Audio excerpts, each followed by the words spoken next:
चलो ई फणवे भी जाता का आराम बा ये सिगरेट पियर दे कोई बा ना।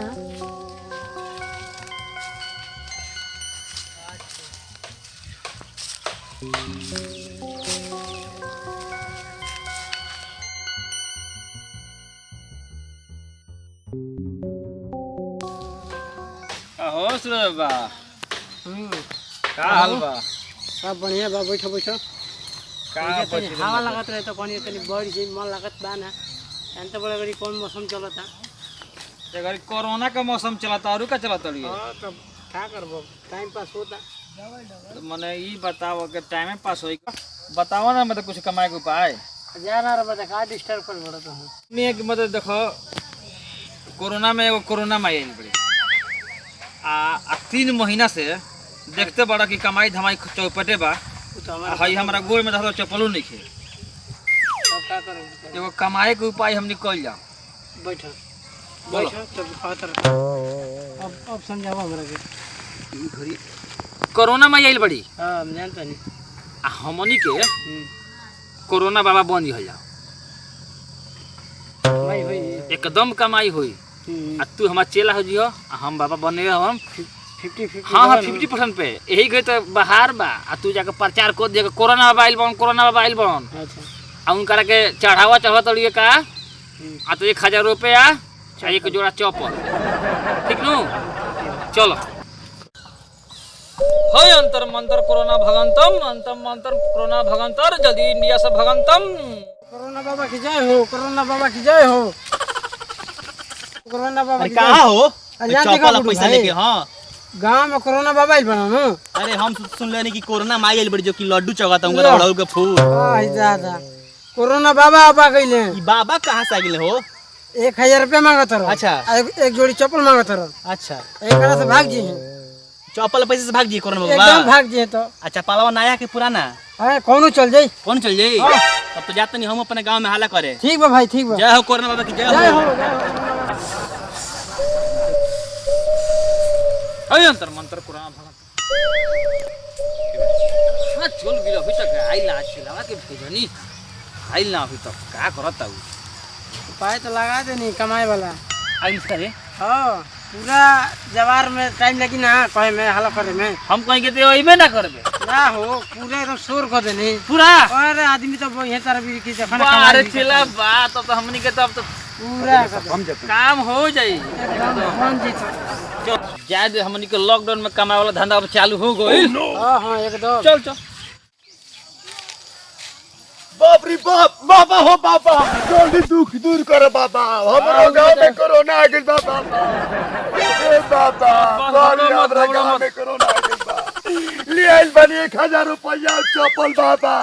ठीक बा ठीक बा ओ ठीक बा बाबा, दे दे बुआ दे। जल्दी हमर दूर करी बाबा। सब कोरोना गायब हो जी, जो। सब आ गइल बाटे बाबा, दामी मारतानी बाबा। सब कोरोना दूर ए हो। बाबा, बाबा हो बाबा, गाँव के कोरोना दूर करी बाबा। गाँव में सुनते तो लड्डू आउ के आए थी चढ़ता और उनके फूल बाकी हो तो मेहमान रो रहे आइल बानी बाबा। जल्दी कोरोना दूर में आई करी रही बाबा। बाबा आइल बने। आय हो कोरोना बाबा हई, हम कोरोना बाबा हई। लड्डू हाँ, बाबा। ना हम खाली लड्डू ना ए खाई बाबा, हमारा के जल्दी दूर करी कोरोना से भगाई बाबा। हाँ, बाबा चल जो अब तोरा गांव से सब कोरोना खत्म, ठीक नु? ठीक बा बाबा, हम जाते नहीं बाबा। जो हाँ देख ले चला हां हो लॉकडाउन में पैसा कमाए के कैसे आइडिया। दिमाग बात आ रहा है। अरे तो हमनी के दिमाग का पिछुआरी गइल बा हमनी के घर के। राखी राखी जाओ कतन मेहमान हो ये सब। आओ दे प्रचार हई करत रहो। जय हो बाबा, हमरो गांव से कोरोना भगा दी। चल चल तोरो घर में से भाग जाई गांव में सब। जाते नहीं हमू भैया से पैसा मांगा मैं चप्पल चढ़ाई गांव में कोरोना मोबाइल बड़न। चल भैया केने बाड़न लौकत नहीं खन बुझा त कोनो काट ले तो सुन का भैया, का रे कहनी नु गांव में आइल बन कोरोना बाबा एगो 1000 रुपया एगो चप्पल मांगत हन जन लो आ तब कोरोना भाग जेता। अरे बुड़बक कहीं के हां ये अंधविश्वास के चक्कर में तू का पड़ल बारे रे? अरे भैया अंधविश्वास बा। ए जे लॉकडाउन भइल बा अपना लोग पैसा बुड़बक लेके बाटे, कोई पैसा चढ़ावता। कौन काम के लिए तो हम बुझाता। कुछ जानते नहीं कि हमरा के पैसा दो आ दूगो चप्पल अरे कर बाबू देबा। हमार अंधविश्वास है बाबू, वो सब कुछ नहीं होता है।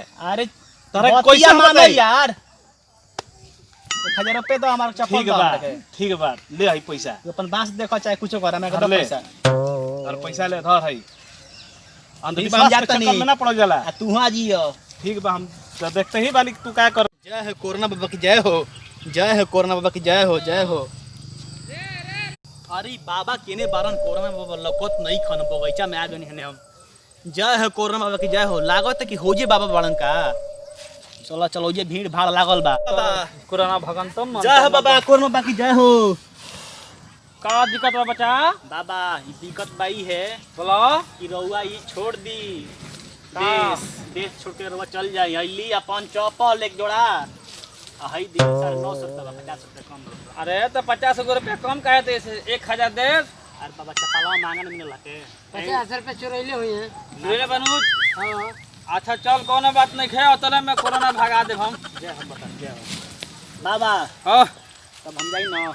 जो बच्चा जो अंतर मंतर कोरोना भगंतम काम हमनी के हो गई हाँ अब कोई आई ना बुझा ना।